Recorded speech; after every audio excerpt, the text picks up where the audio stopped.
ऊंचा ऊंचा मंगरा ऊपर ऊंचा गढ़ची तो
चित्तौड़।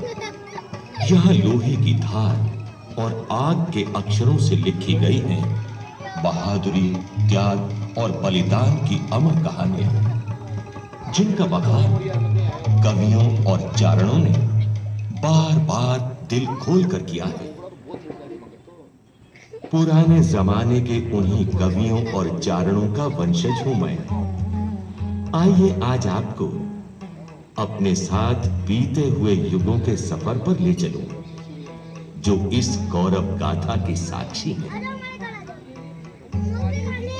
राजस्थान में मेवाड़ के मैदान को सींचने वाली गंभीरी नदी के किनारे बने चित्तौड़ के इस किले को कब और किसने बनवाया, इसकी कहानी इतिहास के अंधेरों में खोई हुई है। लेकिन जानकारों का कहना है कि इस किले को आज से 1500 साल पहले राजस्थान के मौर्य राजा चित्रांगद ने बनवाया था।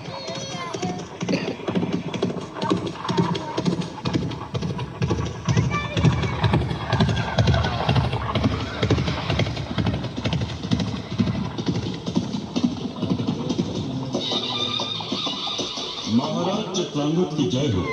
प्रणाम महाराज। आइए अमात्य, आइए। और आप भी महाबलाधिकृत रुद्रदत्त, हमने आपको यहाँ एक आवश्यक मंत्रणा के लिए बुलाया है। तो आज्ञा कीजिए महाराज। अमात्य, आप जानते ही हैं कि उत्तर में हुणों के आक्रमणों ने गुप्त साम्राज्य को छिन्न भिन्न कर दिया है। ऐसी स्थिति में हमने निर्णय किया है कि भविष्य के आक्रमणों से इस प्रदेश की रक्षा करने के लिए हम इस पहाड़ी पर एक दुर्ग का निर्माण करेंगे और उसी को अपनी राजधानी बनाएंगे। आपका ये निर्णय सुचारित है महाराज। इस पहाड़ी से आसपास के सारे प्रदेश पर नियंत्रण रखा जा सकेगा। यहाँ इतनी भूमि है कि सेना के साथ साथ नागरिक भी रह सकेंगे। पानी की भी कोई कमी नहीं है और चारों ओर घने वन भी है। तो ठीक है अमात्य, आप तत्काल दुर्ग के निर्माण कार्य को आरंभ कराइए। दुर्ग की प्राचीर अभेद्य होनी चाहिए, यही हमारी राजधानी होगी और इस दुर्ग का नाम होगा चित्रकूट। 200 साल बीत गए। तभी राजस्थान के गहलोत वंश में एक ऐसे बालक का जन्म हुआ जो मौजूदा मेवाड़ की बुनियाद रखने वाला था। ये बालक ईडर के गहलोत राजा महेंद्र का पुत्र काल भोज था। गहलोत वंश को एक बार फिर विपदा का सामना करना पड़ा। ईडर के भीलों ने गहलोत राजा महेंद्र के खिलाफ विद्रोह कर दिया। महेंद्र की रानी को अपने 3 वर्ष के बालक काल भोज के साथ नागदा में शरण लेनी पड़ी, जहां ये बालक मंदिर के पुजारियों की गायें चराते हुए बड़ा हुआ। तभी एक दिन वन में गायें चराते हुए उसकी भेंट हारीत ऋषि से हुई। ओम नमः शिवाय। ओम नमः। कौन है? क्षमा करें महाराज, मैंने ध्यान नहीं दिया कि आप यहाँ तपस्या कर रहे हैं। कौन है तू दंड बालक जो इस पवित्र स्थान में बेरोक टोक घुसा रहा है? मेरा नाम कालभोज है स्वामी जी। मैं महाराज कुहेन के वंशधर महाराज महेंद्र का पुत्र हूँ। परंतु तू इस कुंज में कैसे आया? कई दिनों से ये धोरी गाय गोधूली के समय सूखे थन लेकर लौटती थी। सबको संदेह था कि इसका दूध मैं ही पी जाता हूँ। आज जब मैं इसके पीछे पीछे इस कुंज में आया तो देखा कि इसके थनों से दूध अपने आप झर रहा है। तभी आपने मुझे देख लिया। तू बड़ा भाग्यशाली है बालक। जहाँ तेरी गाय का दूध झर रहा था वो भगवान एकलिंग का पवित्र स्थान है। तुझ पर उनकी विशेष कृपा दिख रही है। कल से तू यहाँ आकर हमसे शस्त्र विद्या के साथ साथ शास्त्र विद्या भी ग्रहण कर। हम तुझे एकलिंग का दीवान घोषित करते हैं। हारीत ऋषि की छत्र छाया में शिक्षा दीक्षा पूरी कर लेने के बाद कालभोज की किस्मत उसे चित्तौड़ ले गई, जहां चित्रांगद मोरी के वंशज राजा मान का राज था। राजा मान ने कालभोज को अपना सामंत बना लिया। इस बीच हिंदुस्तान पर अरब की ओर से हमले शुरू हो चुके थे। कालभोज ने अभूतपूर्व पराक्रम का प्रदर्शन करते हुए विदेशी सेनाओं को पीछे खदेड़ दिया। धीरे धीरे कालभोज की बढ़ती हुई लोकप्रियता ने अनेक सामंतों को उसके पक्ष में खड़ा कर दिया और सन 734 में इन सामंतों ने राजा मान की जगह कालभोज को चित्तौड़ की राजगद्दी पर बिठा दिया। एक लिंग के दीवान के साथ साथ कालभोज अब बप्पा रावल भी कहलाने लगा। हिंदू और सूरज महाराज बप्पा रावल की जय। राजगुरु महाराज बप्पा रावल की जय। चक्रवर्ती महाराज बप्पा रावल की जय। बप्पा रावल ने अपने राज्य की सीमाओं का विस्तार किया और मेवाड़ को हिंदुस्तान के नक्शे पर स्थापित कर दिया।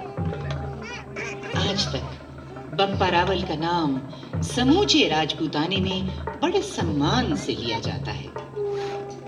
हालांकि बप्पा रावल ने विदेशी हमलावरों को मुंह तोड़ जवाब दिया था, लेकिन रास्ता खुल चुका था।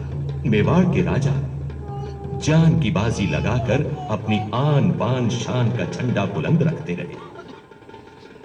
बहादुरी और बलिदान की ऐसी ही एक कहानी आज भी लोगों की जबान पर है। ऐसा कौन होगा जिसने चित्तौड़ की रानी पद्मिनी का नाम न सुना हो। 13वीं सदी के आखिरी हिस्से में चित्तौड़ पर रावल रतन सिंह का राज था। रतन सिंह का शौर्य और स्वाभिमान देश भर में जितना प्रसिद्ध था, उतनी ही प्रसिद्ध थी उनकी रानी पद्मिनी की सुंदरता।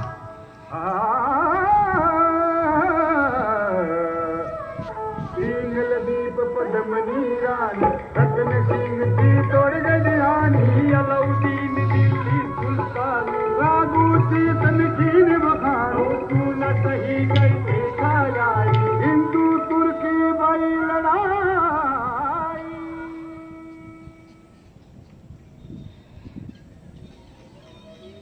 अलाउद्दीन खिलजी ने चित्तौड़ को जीतने की योजना बनाई। बड़ा गुरूर है तुम्हारे रतन सिंह को रघुनाथ।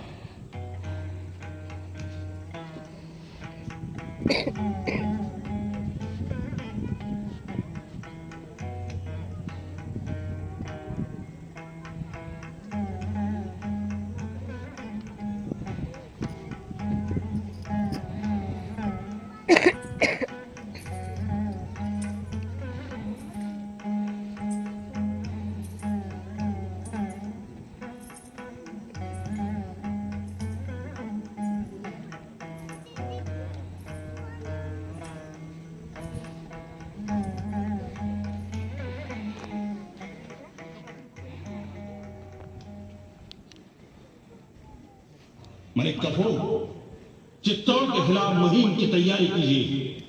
हम रतन सिंह को उसकी सरकशी का सबक भी सिखाएंगे। गुजरात का रास्ता भी साफ हो जाएगा। एक तीर से कई शिकार होंगे। अलाउद्दीन खिलजी की सेना ने चित्तौड़ पर चढ़ाई करके दुर्ग के गिर्द घेरा डाला।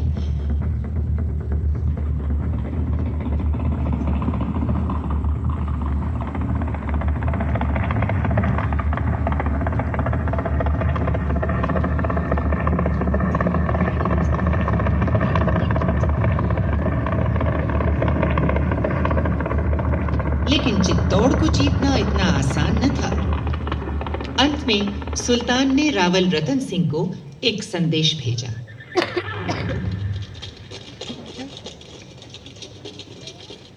हमें बताया गया है कि तुम सुल्तान अलाउद्दीन का कोई संदेश लाए हो। जी रावल साहब, हमारे सुल्तान को इस बात पर बेहद अफसोस है कि दोनों ही तरफ के सिपाही नाहक हलाक हो रहे हैं।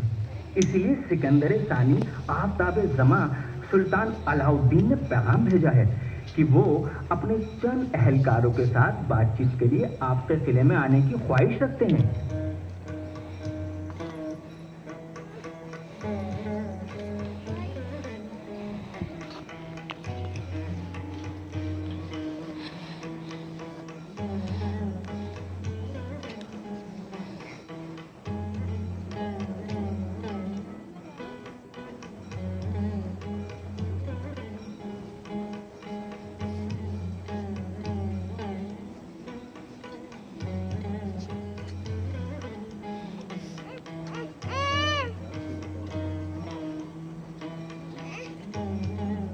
रावल रतन सिंह मान गए।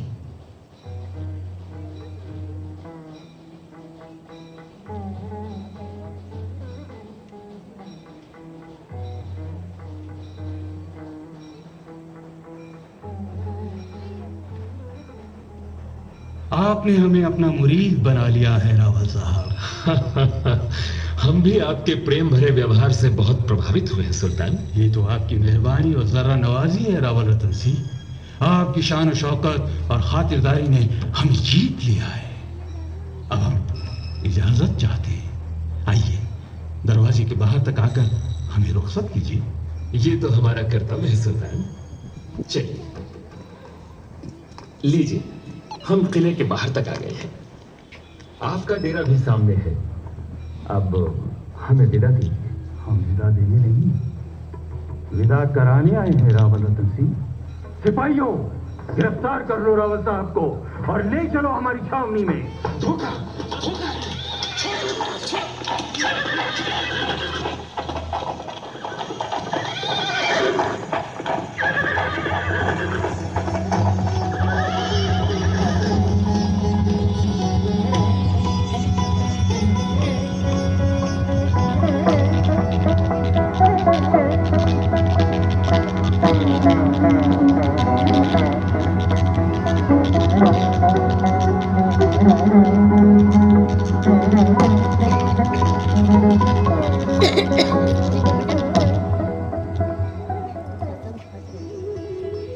अलाउद्दीन के कपट की खबर जब रनिवास में पहुंची तो रानी पद्मिनी ने गोरा और बादल नामक दो शूरवीरों के साथ साथ सभी सरदारों को बुलवाया और छल का जवाब छल से देने को कहा। गोरा भैया, हमारे ऋषि मुनि कहे गए हैं कि दुष्टों के साथ दुष्टता से ही काम लेना चाहिए। सुल्तान ने छल किया है तो हम भी छल करेंगे। उसे कहला दो कि रानी पद्मिनी उसके डेरे में आने को तैयार है। ये कैसे अनर्थ की बातें कर रही हैं आप? ठीक कह रही हूँ। सुल्तान से कह दो कि रानी पद्मिनी की एक शर्त है कि वो अपने स्वामी से अंतिम भेंट करके ही उसके पास जाएंगी। उनके साथ उनकी सहेलियां और अन्य स्त्रियां भी रहेंगी पर्देदार पालकियों में। इन सब की पद मर्यादा का ध्यान रखा जाए। ये कैसा गौरव धंधा है? मुझे तो कुछ समझ नहीं आ रहा। आ जाएगा बादल। तुम महल में 800 डोलियां सजाओ। हर डोली के भीतर एक एक रन बाकुरा हो। कहारों की जगह भी शूरवीर जाएं। सुल्तान अंधा हो रहा है। इसी का लाभ उठाकर तुम सब रावल सा को छुड़ा लाओ।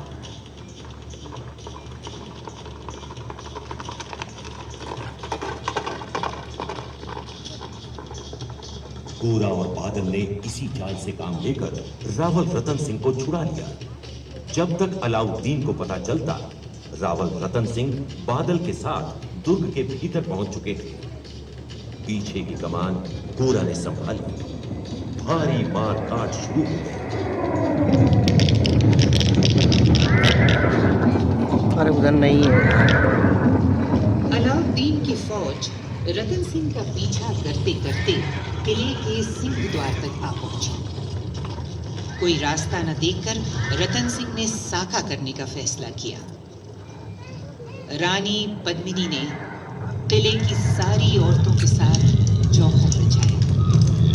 रावण रतन सिंह और उनके रणबांकुरे युद्ध में खेप रहे और अलाउद्दीन के हाथ किले की राख के सिवा और कुछ भी न आया।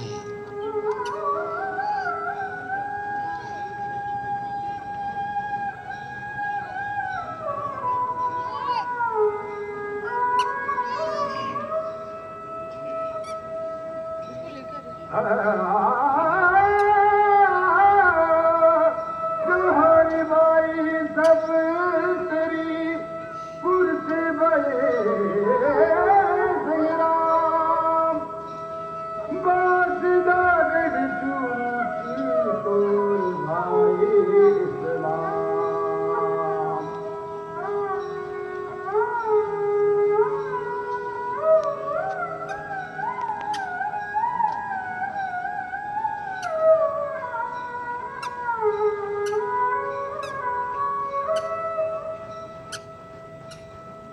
चौथाई सदी बीत गई।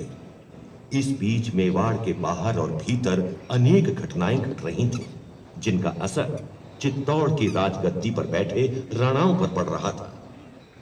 सन 1433 में जब महाराणा कुंभा चित्तौड़ में मेवाड़ की राजगद्दी पर बैठे, तो मालवा में सुल्तान महमूद खिलजी और गुजरात में बादशाह कुतुबुद्दीन शासन कर रहे थे।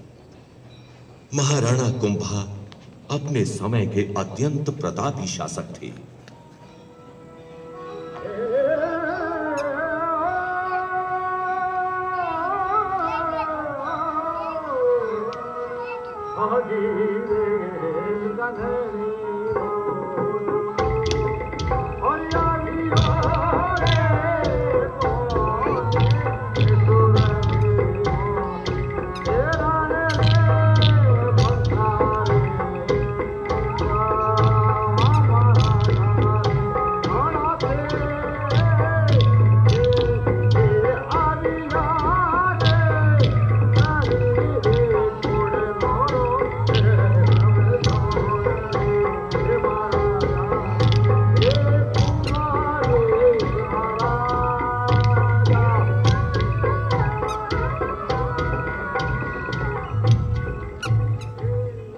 महाराणा कुंभा अपने समय के अत्यंत प्रतापी शासक थे। अपने 35 वर्ष के राज्यकाल में उन्होंने मेवाड़ को उत्तर भारत के राज्यों का सिरमौर बना दिया। गद्दी पर बैठते ही उन्हें सबसे पहले मालवा और गुजरात के सुल्तानों का सामना करना पड़ा, जिनकी निगाहें मेवाड़ पर लगी हुई थीं। सन 1440 में राणा कुंभा ने दोनों सुल्तानों के दांत खट्टे कर दिए और सुल्तान महमूद खिलजी को बंदी बनाकर चित्तौड़ ले आए। इस विजय के उपलक्ष्य में बनवाया गया विजय स्तंभ आज भी राणा कुंभा की वीरता की याद दिलाता है। महाराणा कुंभा ने चित्तौड़ के राजभवनों में अनेक नई इमारतें जोड़ी और विष्णु के वराह अवतार की प्रतिष्ठा में कुंभ श्याम मंदिर बनवाया। वो स्वयं शिल्प शास्त्र के जानकार थे और मेवाड़ के अन्य स्थानों में भी उन्होंने अनेक मंदिर और किले बनवाए। तलवार के धनी होने के साथ साथ महाराणा कुंभा साहित्य और संगीत में भी गहरी रुचि रखते थे। उन्होंने जयदेव की अमर कृति गीत गोविंद की टीका लिखी थी और अपने ग्रंथ संगीत राजवार्तिक में संगीत के राग रागनियों का वर्णन किया था।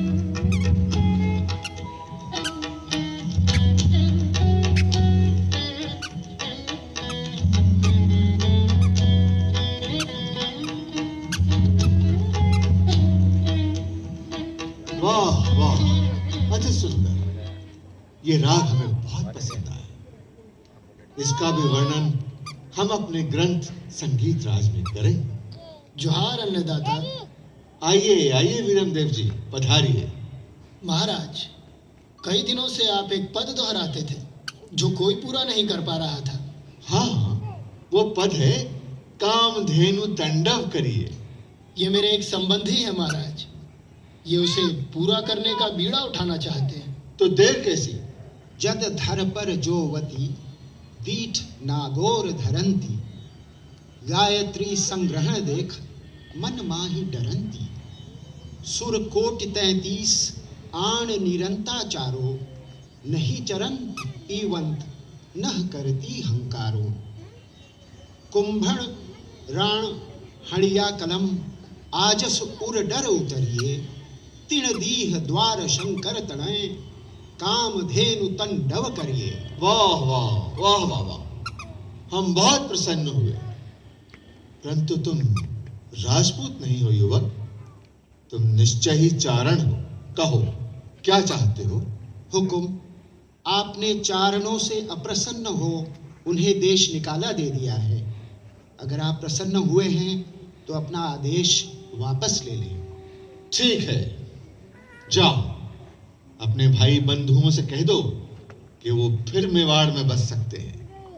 राणा कुंभा के बाद चित्तौड़ को एक बार फिर अनिश्चितता के दौर से गुजरना पड़ा।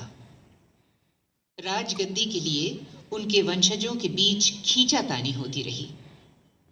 अंततः राणा कुंभा का एक ऐसा वंशज चित्तौड़ की राजगद्दी पर बैठा जो न केवल मेवाड़ के महाराणाओं में सबसे प्रतापी और प्रसिद्ध होने वाला था, बल्कि उत्तर भारत के सभी राजाओं और सुल्तानों में भी अपने बाहुबल का सिक्का जमाने वाला था। इस प्रतापी राज्येश्वर का नाम था संग्राम सिंह, जिसे दुनिया राणा सांगा के नाम से जानती है।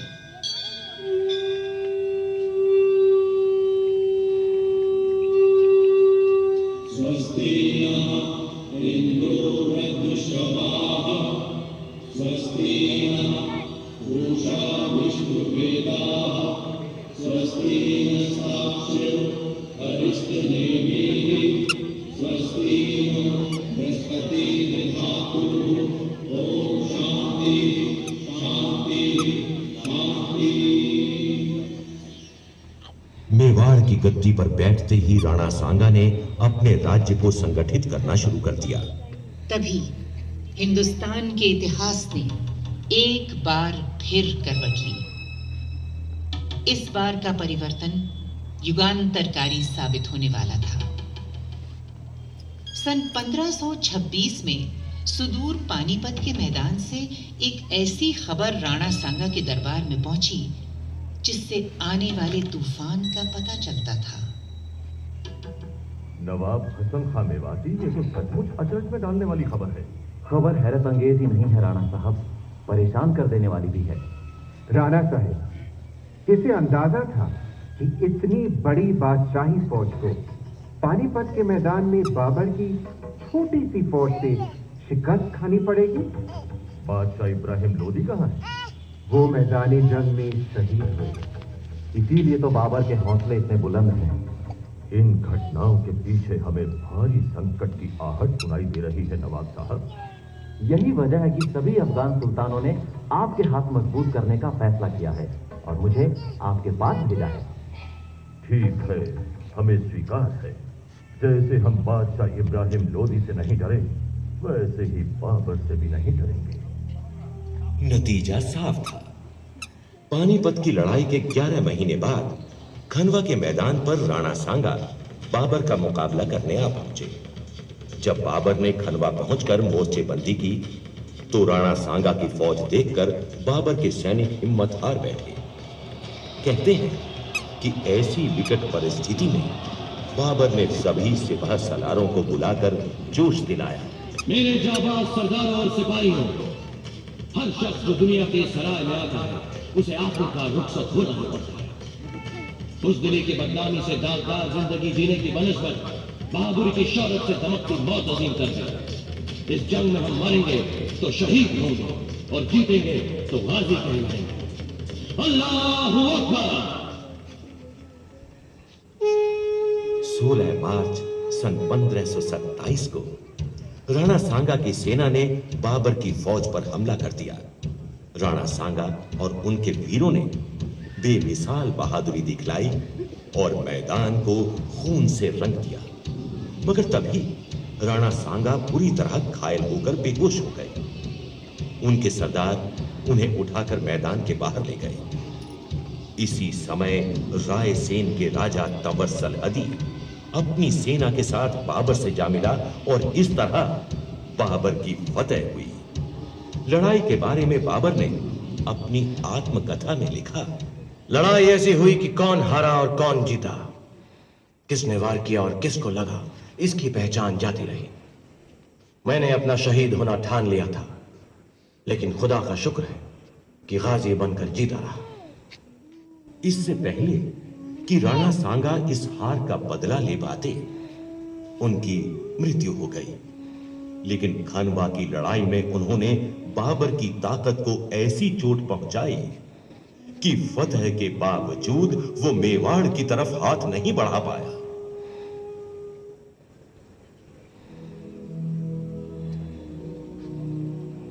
जिन दिनों मेवाड़ में तलवारों की झंकार और वीरों की हुंकार सुनाई देती थी, उन्हीं दिनों लड़ाई और मार काट के कोलाहल को चीरती हुई भक्ति और प्रेम की एक ऐसी आवाज बुलंद हुई जिसके स्वर आज भी भारत के कोने कोने में गूंज रहे हैं।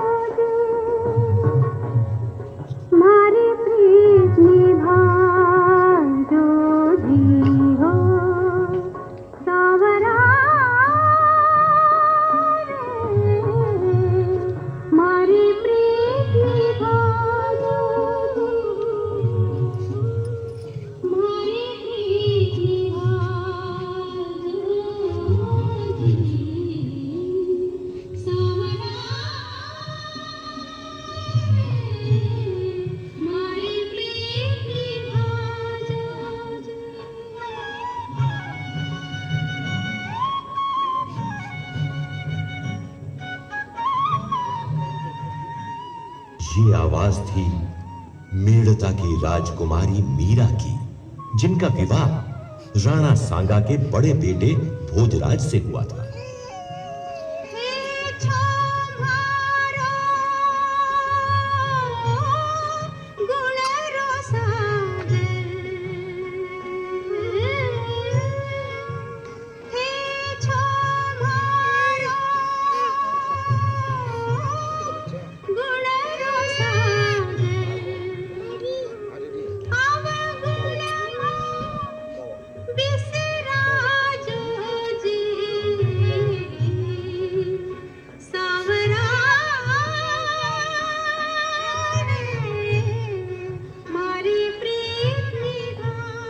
मीराबाई के मन में गिरधर गोपाल की भक्ति का बीज बचपन ही से पड़ गया था।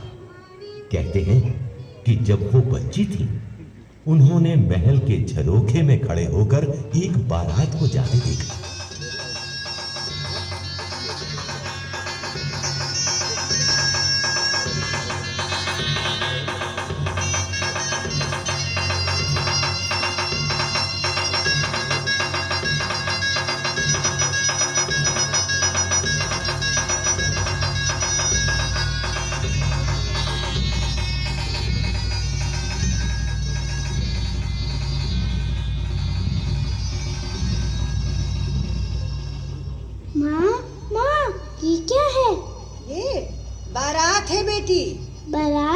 बारात क्या होती है?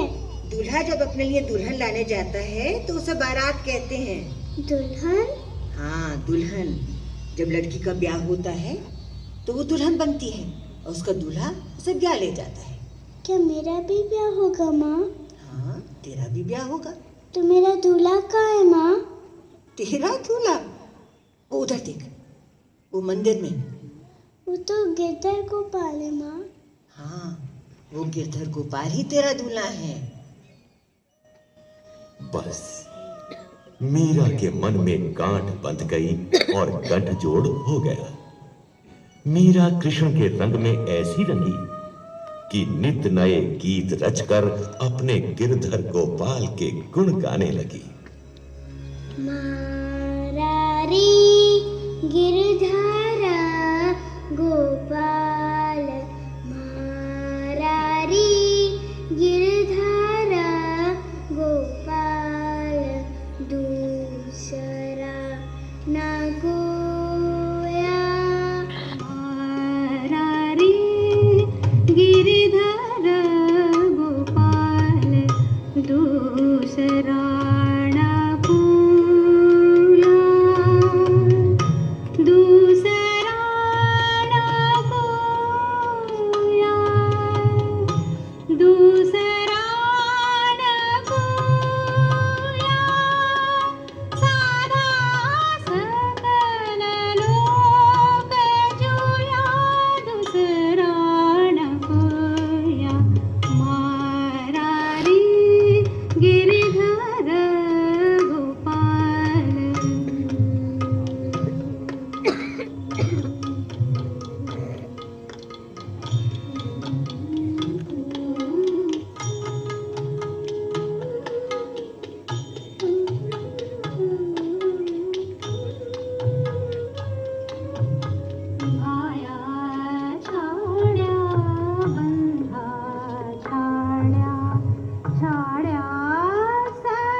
विवाह के बाद भी मीरा ने ये नाता नहीं तोड़ा। पहले तो उनके पति ने विरोध किया, लेकिन बाद में उनकी भक्ति देखकर भोजराज ने मीरा को कुंभ श्याम मंदिर में समय समय पर साधु सत्संग में जाने की अनुमति भी दे दी। लेकिन मीरा के विवाह के 10 वर्षों के अंदर ही उनके पति भोजराज और ससुर राणा सांगा का देहांत हो गया। मीरा के देवर विक्रमादित्य और ननद ऊदा ने लोक लाज का वास्ता देकर उन्हें दुख देना शुरू कर दिया। भाभी, तुम्हें लोक लाज का कुछ भी ध्यान नहीं? ये सूर्यवंशी सिसोदियों का कुल है। पता भी है कैसी कैसी बातें हो रही हैं तुम्हें लेकर। साधुओं की संगत कब से अधर्म हो गई जीजी? मीरा, मीरा, तू अब विधवा है। तुझे पराये पुरुषों के बीच बैठकर ये सब गाना वाना शोभा नहीं देता। जब तक मेरे गिरिधर गोपाल हैं, मीरा विधवा कैसे हो सकती है? जब बीरम देव को मीरा पर हो रहे अत्याचारों की खबर मिली तो उन्होंने मीरा को वापस मेड़ता बुला लिया।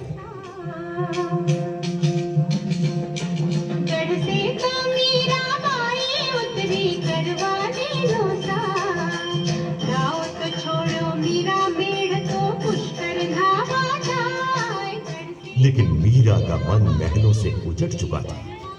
अंत में उन्होंने मेड़ता के महल भी त्याग दिए और वृंदावन होते हुए द्वारका की राह ली, जैसा कि उनके गिरधर गोपाल ने किया था।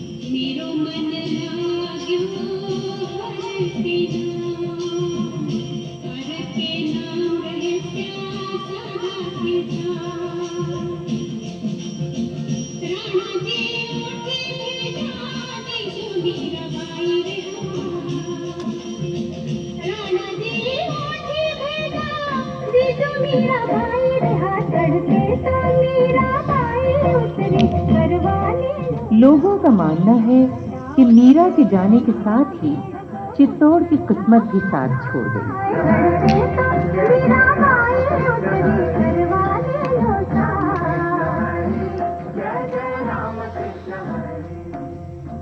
मेवाड़ में भारी उथल पुथल का दौर शुरू हो चुका था।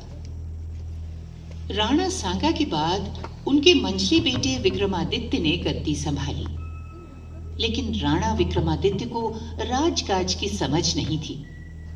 सरदारों में असंतोष बढ़ने लगा। राणा सांगा के तीसरे बेटे कुंवर उदय सिंह अभी छोटे थे। इसी का फायदा उठाकर राणा सांगा के भतीजे बनवीर ने गद्दी हथियाने के लिए साजिश रची। लेकिन मेवाड़ में त्याग और बलिदान की कमी न थी। कुर्बानी देने वालों में नारियां भी पीछे न थी।